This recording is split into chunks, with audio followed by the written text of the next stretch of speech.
Again आपका BA BSc first year के algebra math की इस वीडियो में मोस्ट वेलकम है दोस्तों। चैप्टर सेकंड जो हमने स्टार्ट किया था रैंक ऑफ ए मैट्रिक्स से, आज इसके अंतिम एक्सरसाइज में हम आ चुके हैं। इसके अकॉर्डिंग हम लीनियर डिपेंडेंट और लीनियर इंडिपेंडेंट वेक्टर कब होंगे ये समझते हैं। ठीक है, तो काफ़ी इंटरेस्टिंग और न्यू टॉपिक अपने पास ये। इससे पहले हमने इस चैप्टर में 3 एक्सरसाइज में यही समझा था कि रैंक किस तरीके से फाइंड आउट की जाती है मैट्रिक की। तो आप इस वीडियो को ध्यानपूर्वक देखेंगे तो ये जो कंसेप्ट है ये आपको अच्छे तरीके से समझ में आएगा। फिर हम एग्जाम्पल्स को सीखेंगे। ठीक है, अगर आप चैनल पर नए हैं तो दोस्तों इसको सब्सक्राइब जरूर कर लीजिए ताकि आने वाली वीडियोस की नोटिफिकेशन आपको मिलते रहें। अगर आपने पिछली वीडियो नहीं देखी तो उनको आप देख लीजिएगा, आपको लिंक इस वीडियो के डिस्क्रिप्शन बॉक्स में मिल जाएगा देखने को। ठीक है दोस्तों, तो देखो यहाँ पर हम इस एक्सरसाइज में वेक्टर्स के बारे में बात करते हैं।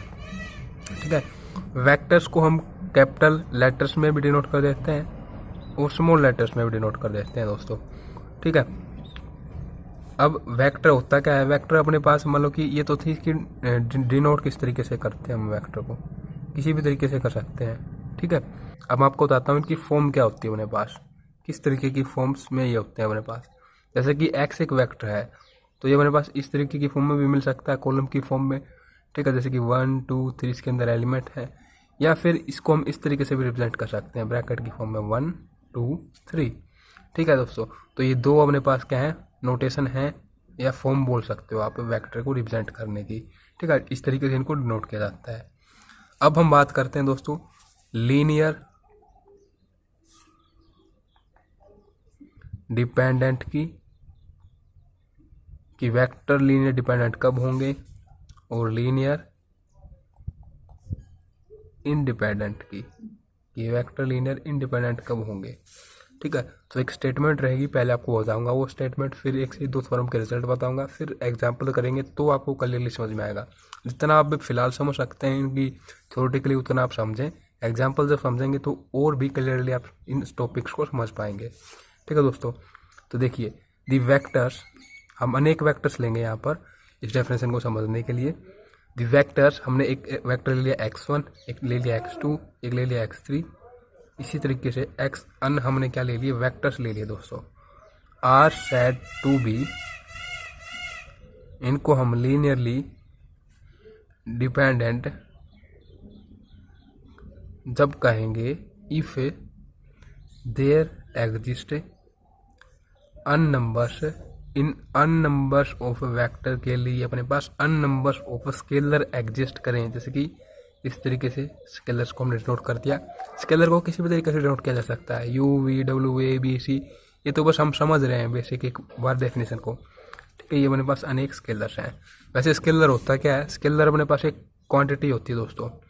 ठीक है, मतलब कि कोई भी नंबर होता है, रियल नंबर्स में से कोई भी नंबर आप सेलेक्ट कर सकते हैं, वो अपने पास स्केलर हम बोल लेंगे। ठीक है, एक तरीके से जो कि वेक्टर के अपने पास मल्टीपल में होता है। ठीक है, तो स्केलर अपने पास ही आता है दोस्तों। तो देखिए ये हमने अन नंबर स्केलर ले लिए, नोट ऑल जीरो, ये सभी जीरो नहीं है इन।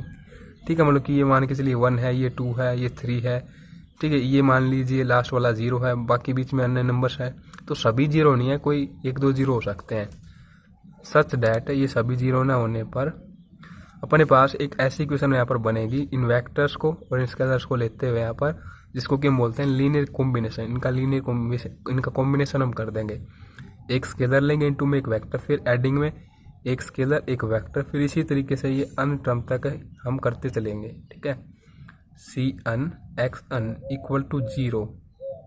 देखो ये डेफिनेशन क्या कहती है, दी वेक्टर्स, जो ये वेक्टर है ना, इनको हम लीनियर डिपेंडेंट तब बोलेंगे if there exist n numbers of इनके लिए अपने पास स्केलर एग्जिस्ट करें जो कि सभी जीरो नहीं है। इस तरीके से जब हम इनको इक्वेशन में लिखेंगे तो वो इक्वेशन इक्वल टू 0 आए अपने पास। ठीक है, जैसे कि देखो ये सभी जीरो नहीं है अपने पास, C1 C2 C3 C अंत के सभी जीरो नहीं है।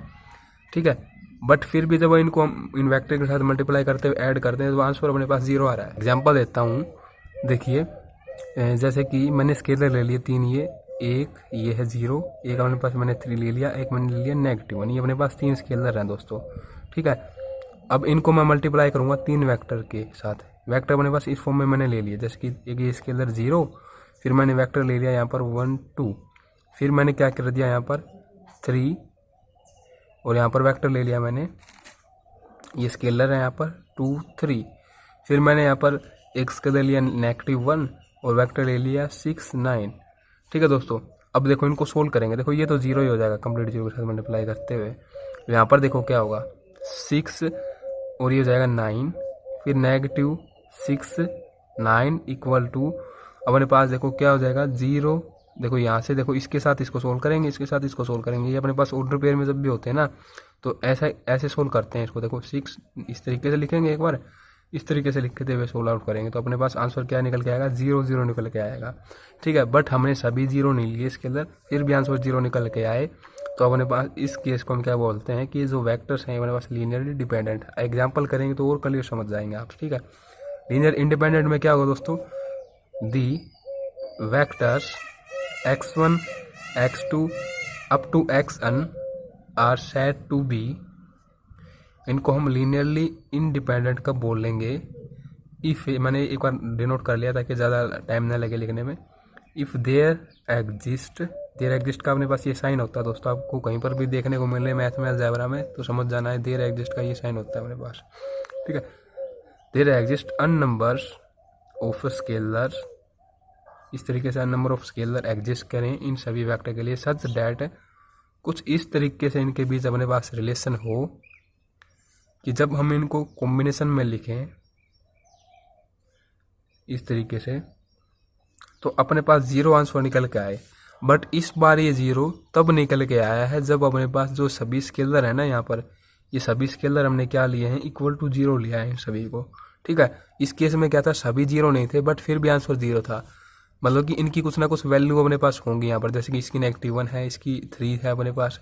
ठीक है, बट इस केस में तो अपने पास सभी इसको स्केलर्स को ही हमने 0 ले लिया तो आंसर 0 निकल के आ रहा है। तो जब भी ऐसा केस होगा कि स्केलर अपने पास 0 निकल के आए तो हम क्या बोलेंगे कि जो वेक्टर का सेट है, जो ये वेक्टर्स हैं अपने पास कैसे हैं, लीनियरली इंडिपेंडेंट है। ठीक है, एक बार मैं आपको 1-2 एग्जाम्पल समझाता हूँ ताकि मेरी बात को क्लियरली आप समझ पाएँ। देखिए जैसे कि एग्जाम्पल फर्स्ट है, ये कह रहा है अपने पास कि 2 ये वेक्टर इसने दे दिए। ठीक है, इस तरीके से एक तो वेक्टर ये है कि ये मैंने इसको डिनोट कर लिया यहाँ पर, ये अपने पास वेक्टर ए है, ये अपने पास बी है। ठीक है, या फिर रहने देते हैं डिनोट करने को, ये 2 वेक्टर हैं। हमने ये बताना है दोस्तों कि जो ये 2 वेक्टर का एक सेट है ये अपने पास लीनियरली इंडिपेंडेंट है, इंडिपेंडेंट। आपको एक छोटा सी ट्रिक बताता हूँ जिससे कि आप कभी भी कंफ्यूज नहीं होंगे लीनियर डिपेंडेंट और लीनियर इंडिपेंडेंट में। देखो एक तो कंडीशन आपके माइंड में यही रहनी चाहिए कि लीनियर डिपेंडेंट अपने पास है तब हम किसी भी वेक्टर के सेट को बोलेंगे जब उन वेक्टर के साथ जो स्केलर लिए जा रहे हैं वो सभी 0 नहीं है। कोई ना कोई 0 हो सकता है बट सभी 0 नहीं है। ठीक है, और फिर भी कॉम्बिनेशन 0 के इक्वल आ रहा है। और लीनियर इंडिपेंडेंट में क्या होगा, लीनियर इंडिपेंडेंट में जब हमने इन वेक्टर के साथ इन स्केलर्स को लिया कॉम्बिनेशन में तो आंसर 0 इसलिए निकल के आ रहा है कि अपने पास जो स्केलर हमने लिए सभी ही 0 हैं।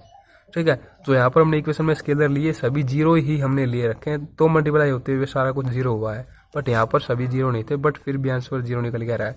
इट मीन्स अपने पास इनकी कुछ ना कुछ वैल्यू होगी। ठीक है, इन स्केलर्स की सभी 0 नहीं है। तो ट्रिक मेरे पास क्या है दोस्तों, लीनियर इंडिपेंडेंट, इस इन वर्ड से आप याद रखेंगे कि इनर में जो हम ले रहे हैं, इन मीन्स इनर, और इनर को मैं क्या कह रहा हूँ यहाँ पर, इनर मीन्स जो हमने ये स्केलर लिए हैं यहाँ पर इन इक्वेशन के अंदर ये सभी हमने 0 ले रखे हैं। ठीक है, सभी इक्वल टू 0 आएंगे तभी आंसर 0 अपने पास। तो लीनियर इंडिपेंडेंट में आप याद रखेंगे इन से मतलब इनर वाले ही, अंदर वाले ही अपने पास 0 हैं, ये जो हमने ले रखे हैं स्केलर यही 0 है तो अपने पास आंसर 0 निकल के आ रहा है। ठीक है, तो इनर से, इन से आप याद रखेंगे अंदर वाले जो इन में है स्केलर वही 0 है। तो एक छोटी सी ट्रिक रहेगी, इन से आप याद रखेंगे कि जो स्केलर अंदर हमने ले रखे हैं इक्वेशन में यही अपने पास 0 है। अब देखो इनको लीनियरली इंडिपेंडेंट शो करना है तो हमने 2 स्केलर लेट कर लिए यहाँ पर, एक C1 लेट कर लिया, कॉम्बिनेशन में इनको लिख देंगे वेक्टर को इस तरीके से। ठीक है, इक्वल टू 0 0 0 इक्वल टू 0 लेंगे। ठीक है, अब हमने ये बताना है, देखो अगर ये लीनियरली इंडिपेंडेंट है ना, ये लीनियरली इंडिपेंडेंट हम शो कर रहे हैं तो इट मीन्स अपने पास जो ये स्केलर हमने लिए हैं इनकी वैल्यू 0 होगी तभी ये लीनियरली इंडिपेंडेंट है अपने पास वेक्टर्स। ठीक है, तो हमने केवल C1 C2 की वैल्यू निकालनी है यहाँ पर स्केलर की, ये वैल्यू अपने पास 0 के इक्वल आएगी निकल के। तो देखो C1 के अंदर मल्टीप्लाई करते हैं तो अपने पास ये फॉर्म हो जाएगी यहाँ पर 2C1 सॉरी C2 2C2 और यहाँ पर 0 इक्वल टू 0 0 0। अब क्या करेंगे, देखो इनको क्या कर लेंगे, एलिमेंट वाइज ऐड कर देंगे। देखो इसके साथ ऐड करेंगे, इसको इसके साथ ऐड करेंगे, इसको इसके साथ ऐड करेंगे, ठीक है। तो अपने पास ये कैसी फॉर्म बनेगी, ये फॉर्म बन जाएगी अपने पास यहाँ पर C1 + 2C2 और फिर ऐड करने के बाद देखो कमेंट लिख देता हूँ ऐड करते हुए इनको 2C1 + 2C2 फिर 3C1 + 0 = 0 0 0। अब देखो इनको क्या कर लेंगे, हम इक्वेट कर लेंगे, मतलब कि कंपेयर कर लेंगे राइट हैंड साइड के साथ। तो अपने पास 3 इक्वेशन बनेंगी कुछ इस तरीके से, =0, 2C1 + 2C2 = 0, 3C1 + 0 = 0। तो यहाँ से देखो थर्ड इक्वेशन से अपने पास C1 की वैल्यू क्या निकल के आ रही है, 0 निकल के आ रही है। इसको यहाँ पर पुट कर देंगे तो C2 की वैल्यू क्या निकल के आ जाएगी, 0 निकल के आएगी। तो हमने ये दिखा दिया कि स्केलर अपने पास क्या है, =0 है। इट मीन्स अपने पास ये जो सेट है ये कैसा हो जाएगा, लीनियरली इंडिपेंडेंट हो जाएगा, ठीक है। अगर इस स्केलर की कुछ वैल्यू निकल के आती है अपने पास तो हम बोल देते हैं कि ये सेट अपने पास लीनियरली डिपेंडेंट है, क्योंकि यहाँ पर सभी स्केलर 0 नहीं है अपने पास, ठीक है। बिल्कुल सेम तरीके से एक सेकंड एग्जांपल यहाँ पर, मतलब इसी का पार्ट है, इसी एग्जांपल फर्स्ट का ही। इसमें भी 2 सेट दे रखे हैं, तो ए भी हमने यहाँ पर स्केलर ले लिए, ठीक है। तो क्या कर दिया, इसके अंदर मल्टीप्लाई कर दी ए बी की, इनको ऑर्डर पेयर, मतलब कि एक तरीके से 2 ऑर्डर पेयर हैं, इनके एलिमेंट वाइज ऐड कर देंगे इनको। तो एलिमेंट वाइज हमने ऐड कर दिया। इस जो राइट हैंड साइड इसके साथ क्या कर देंगे, हमें इनको कंपेयर कर देंगे। तो उन पास 3 इक्वेशन बनेंगे यहाँ पर। अब क्या कर दिया हमने, ए बी की वैल्यू निकालनी है, तो हमने क्या कर दिया, सिंपल सब्ट्रैक्ट कर दिया इक्वेशन नंबर सेकंड को फर्स्ट में से। 2b से 2b कैंसिल, ए की वैल्यू निकल के आ जाएगी 0 के इक्वल, ए की 0 के इक्वल निकल के आ गई। तो यहाँ पर पुट कर देंगे इक्वेशन फर्स्ट में, तो बी की भी अपने पास क्या निकल के आ जाएगी, वैल्यू 0 के इक्वल निकल के आ जाएगी। तो दोनों स्केलर अपने पास =0 है।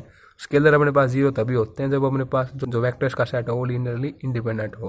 तो इस तरीके से हम बोल देंगे हैंस दी वेक्टर्स, तो ये वेक्टर हैं ये कैसे रहेंगे अपने पास, लीनियरली इंडिपेंडेंट रहेंगे, ठीक है दोस्तों। अब आपको ये समझ में आ चुका होगा लीनियर डिपेंडेंट और इंडिपेंडेंट क्या होते हैं। अब मैं आपको एक थ्योरम बताता हूँ, थ्योरम नंबर 1। वैसे तो ये इंपॉर्टेंट नहीं है, ज़्यादा बताने का फ़ायदा भी नहीं है, क्योंकि ये जो कंसेप्ट है ना जो हम यहाँ पर समझ रहे हैं ये अपने पास 3rd ईयर में आता है, ठीक है, लीनियर अलजेब्रा मैथ में खासकर। तो यहाँ पर इतना क्लियरली नहीं बता रखा इस बुक में सारा कुछ, क्योंकि हमने फील्ड सेट इन सब के बारे में जानकारी होनी चाहिए, तभी हम इनको अच्छे तरीके से समझ पाते हैं। तो सिंपल आपको मैं बेसिक समझा दूंगा ताकि क्वेश्चन आपके सभी हो जाएं। तो इस थ्योरम को देखिए क्या कहती है theorem, prove that if 2 vectors are linearly dependent. हमें ये प्रूव करना है यदि 2 वेक्टर लीनियरली डिपेंडेंट हैं, then one of them is scalar multiple of other. तो एक दूसरे का स्केलर मल्टीपल के रूप में लिखा जा सकता है, ठीक है। एक दूसरे के वो क्या होंगे, स्केलर मल्टीपल होंगे, ठीक है। तो आपको मैं समझाता हूँ क्या थ्योरम कहना चाहती है। तो मैं न्यूमेरिकली समझाऊंगा ताकि आप इस थ्योरम को रिजल्ट को ध्यान में रख सकें, ठीक है। तो देखो x1 मैंने एक वेक्टर ले लिया इस तरीके से, x2 मैंने एक वेक्टर ले लिया इस तरीके से।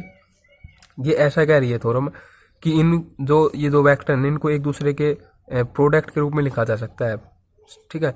स्केलर मल्टीपल प्रोडक्ट के रूप में लिखा जा सकता है, ठीक है। किसी स्केलर के साथ मल्टीप्लाई करते हुए दूसरे एक वेक्टर को दूसरे के इक्वल लिखा जा सकता है। तो देखो लिख के आपको दिखाता हूँ। जैसे कि जो ये सेकंड वेक्टर है ना, जो ये वेक्टर है अपने पास, इसको मैंने 5 से मल्टीप्लाई कर दिया तो अपने पास फर्स्ट वेक्टर निकल के आ जाएगा, ठीक है। तो हमने क्या कर दिया, जो सेकंड वेक्टर था x2, इससे हमने फर्स्ट वेक्टर निकाल दिया, ठीक है।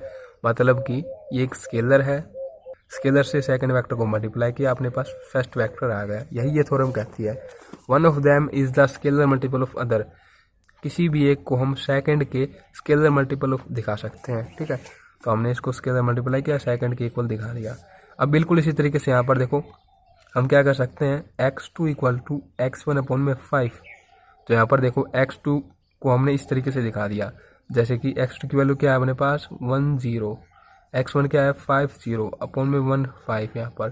तो अपने पास 10 निकल के आएगा आंसर यहाँ पर। तो हमने देखो क्या कर दिया, यहाँ से जो x2 है ना उसको x1 की फॉर्म में रिप्रेजेंट कर दिया, स्केलर 1/5 ले लिया इस बार हमने, ठीक है दोस्तों। तो इस तरीके से हम एक दूसरे वेक्टर को स्केलर मल्टीपल में दिखा सकते हैं। तो इस तरीके से दोस्तों हम एक वेक्टर को सेकंड के स्केलर मल्टीपल करते हुए इक्वल दिखा सकते हैं, ठीक है दोस्तों। अब देखिए अन्य एग्जांपल्स को देखते हैं। यहाँ पर एग्जांपल नंबर 2 है, इसमें 3 वेक्टर दे दिए गए। सो हमें ये करना है कि लीनियरली डिपेंडेंट है, ठीक है। तो लीनियरली डिपेंडेंट है तो क्या करेंगे, सबसे पहले तो इनको इक्वेशन की फॉर्म में लिख लेंगे यहाँ पर, फिर इनके अंदर मल्टीप्लाई करते हुए यहाँ पर पेयर बना लेंगे, फिर क्या कर देंगे, कंपेयर कर देंगे जो अपने पास राइट हैंड साइड है इसके साथ, तो 3 इक्वेशन बनेगी। अब यहाँ पर हमने ए बी सी की वैल्यू निकालनी होंगी, ठीक है। किन्हीं भी एक की वैल्यू भी अगर नॉन जीरो निकल के आएगी ना, जीरो की इक्वल नहीं निकल के आई अपने पास, तो हम बोल देंगे कि ये अपने पास लीनियरली डिपेंडेंट है वेक्टर, क्योंकि सभी जीरो नहीं है यहाँ पर, ठीक है। तो देखो इसकी वैल्यू को निकालने के लिए यहाँ पर क्या कर दिया, सिंपल ये equation number second third fourth है, तो इनको ऐड कर दिया थर्ड और फोर्थ को। तो अपने पास यहाँ से ए की वैल्यू हमने निकाल ली, किसकी फॉर्म में, बी की फॉर्म में, 3b अपने पास ए की वैल्यू आई। इस वैल्यू को थर्ड इक्वेशन में पुट कर दिया हमने, तो यहाँ से सी की वैल्यू निकल के आ जाएगी -2b, ठीक है। तो अपने पास ए और सी की ये दो वैल्यू हमने निकाल दी बी की फॉर्म में, ठीक है। अब हम देखते हैं क्या ये दो जो हमने यहाँ पर वैल्यू निकाली हैं क्या ये सेटिस्फाई करती हैं किसी इक्वेशन को। तो इन दोनों वैल्यूज़ को हम इक्वेशन नंबर सेकंड में पुट करके देखते हैं। तो देखो यहाँ पर हमने पुट कर दिया इन दोनों वैल्यूज़ को, ए और सी की वैल्यूज़ को। तो हमारे पास इक्वेशन नंबर सेकंड देखो यहाँ पर इक्वल टू 0 है ना, इक्वेशन नंबर सेकंड। तो अपन लेफ्ट हैंड साइड में जब ये वैल्यूज़ पुट की तो हमारे पास लेफ्ट हैंड साइड भी 0 ही निकल के आएगी, जो कि लेफ्ट राइट दोनों इक्वल हो जाएंगी। तो हम बोलेंगे कि ये दोनों जो अपने पास ए और सी की वैल्यू हैं ये सेटिस्फाई करती हैं इक्वेशन नंबर सेकंड को। तो अपने पास जो ये वैल्यूज़ हैं ये ट्रू है। जिस तरीके से यहाँ पर हम बी की वैल्यू को रखेंगे, जैसे कि हमने रख दिया यहाँ पर 1 2 3, स्केलर तो किसी भी तरीके से ले सकते हैं हम, 1 2 3 4 5, उस तरीके से अपने पास ए और सी की डिफरेंट रियल वैल्यूज निकल के आएंगी।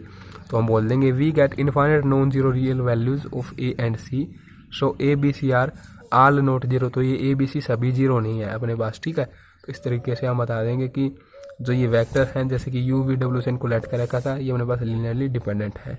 एक और तरीका हो सकता है अपने पास लीनियरली डिपेंडेंट बताने का, वो तरीका ये रहेगा अपने पास मैट्रिक की फॉर्म में इनको हम लिख दें। वेक्टर को देखो ये तो अपने पास ब्रैकेट के फॉर्म में लिख रखा है, इनको कॉलम की फॉर्म में लिखते हुए एक मैट्रिक अपने पास बन जाएगी। अब क्या करेंगे, इसकी रैंक को फाइंड आउट करेंगे। तो यहाँ पर देखो इसकी रैंक अपने पास क्या निकल के आएगी, 2 निकल के आएगी। अब वेक्टर अपने पास 3 थे, रैंक 2 निकल के आई। तो अपने पास वेक्टर अगर अधिक है रैंक से, तो इस केस में जो गिवन अपने पास ये वेक्टर्स होंगे इनको हम क्या बोलेंगे, ये अपने पास लीनियरली डिपेंडेंट है। अगर जो वेक्टर की संख्या है और जो रैंक है अपने पास वो इक्वल आ जाती है, तो उस केस में हम बोलते हैं कि जो वेक्टर्स हैं वो लीनियरली इंडिपेंडेंट है। जैसे कि नेक्स्ट एग्जांपल देखिए, ये देखिए ये 3 वेक्टर है, लीनियरली इंडिपेंडेंट शो करना है। तो सिंपल एग्जांपल फर्स्ट में जो वर्क किया था वही वर्क रहेगा। ए बी सी 3 स्केलर्स के साथ मल्टीप्लाई कर दिया हमने, right hand side equal to 0 लेते हुए चलते हैं। तो हमने यहाँ से ये शो करना है कि ए बी सी जो है ना तीनों की वैल्यू 0 है। तो ऐसा हम यहाँ पर शो कर देंगे इनको सोल्व आउट करते हैं इक्वेशन को, ठीक है दोस्तों। अब देखो मैट्रिक मेथड से देखिए किस तरीके से करेंगे। उन तीनों वेक्टर को कॉलम की फॉर्म में लिखेंगे, ये फर्स्ट कॉलम बन जाएगी एक वेक्टर की, फिर सेकंड वेक्टर की ये सेकंड कॉलम, थर्ड वेक्टर की थर्ड कॉलम बन जाएगी। तो कंप्लीट एक मैट्रिक बन गई अपने पास। इसकी रैंक को फाइंड आउट करेंगे, तो इसकी रैंक अपने पास 3 निकल के आई। अब नंबर ऑफ वेक्टर 3 है अपने पास और रैंक भी 3 निकल के आई। तो इस केस में हम क्या बोलेंगे, जो ये सेट ऑफ वेक्टर्स है ये अपने पास लीनियरली इंडिपेंडेंट है दोस्तों, ठीक है। अब नेक्स्ट एग्जांपल देखिए, एग्जांपल 4th और 5th। एक रिजल्ट आपको मैं बताता हूँ इन एग्जांपल्स को सोल्व आउट करने से पहले। देखो इनमें हमने क्या करना है, हमें 3 वेक्टर दे दिए गए, ये हमने पी की वैल्यू को फाइंड आउट करना है। देखो पी की वैल्यू यहाँ पर है, इसमें क्या करना है, इसमें भी ऐसा काम अपने पास 3 वेक्टर दे दिए गए, की वैल्यू को हमने फाइंड आउट करना है, ठीक है। और ये बता दिया गया है पहले ही हमें गिवन है कि ये वेक्टर अपने पास कैसे हैं, लीनियरली डिपेंडेंट है। यहाँ पर हमें शो करने की आवश्यकता नहीं है कि लीनियरली डिपेंडेंट है या फिर इंडिपेंडेंट है, क्योंकि इसने पहले ही क्लियर कर दिया। हमने तो केवल पी और यहाँ पर के की वैल्यू को फाइंड आउट करना है। पिछले क्वेश्चन में क्या था, हमें शो करना था, प्रूव करना था। जैसे कि यहाँ पर देख सकते हो हमें प्रूव करना था कि ये लीनियरली इंडिपेंडेंट है, इसमें भी हमने प्रूव करना था कि लीनियरली डिपेंडेंट है, यहाँ पर हमने शो करना था। बट यहाँ पर हमने केवल फाइंड करना है पी और के की वैल्यू को।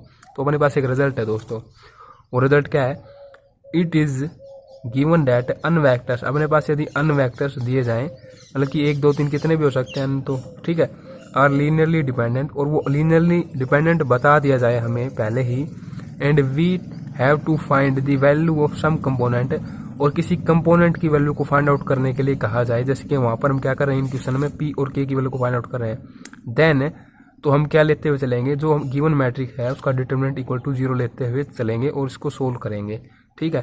तो देखिए यहाँ पर क्या करेंगे, इन तीनों वेक्टर से एक मैट्रिक हम बना लेंगे, यहाँ पर मैट्रिक ए, ठीक है।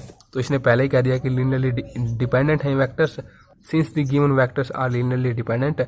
तो हम अकॉर्डिंग टू रिजल्ट इसके डिटरमिनेंट को इक्वल टू 0 लेते हुए चलेंगे। तो इसके डिटरमिनेंट को हमने 0 के इक्वल ले लिया, इसको एक्सपेंड कर देंगे।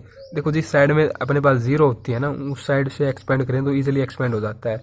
तो इस साइड से भी एक्सपेंड कर सकते हैं, इस डिटरमिनेंट को इस साइड से भी कर सकते हैं। ठीक है, तो हमने एक्सपेंड कर दिया, तो अपने पास देखो जब इसको इस साइड से हमने एक्सपेंड कर दिया मान के चलिए, तो यहाँ पर देखो क्या किस तरीके से एक्सपेंड करते हैं आपको अच्छे तरीके से पता है। देखो 3 इंटू में इसके साथ मल्टीप्लाई नेगेटिव में ये लेते हैं। ठीक है, फिर 0 के इंटू में लेंगे तो सब कुछ 0 होगा, फिर p इंटू में ये कट यहाँ से इसकी मल्टीप्लाई नेगेटिव में ये, तो अपने पास ये पॉजिटिव 2 हो जाएगा।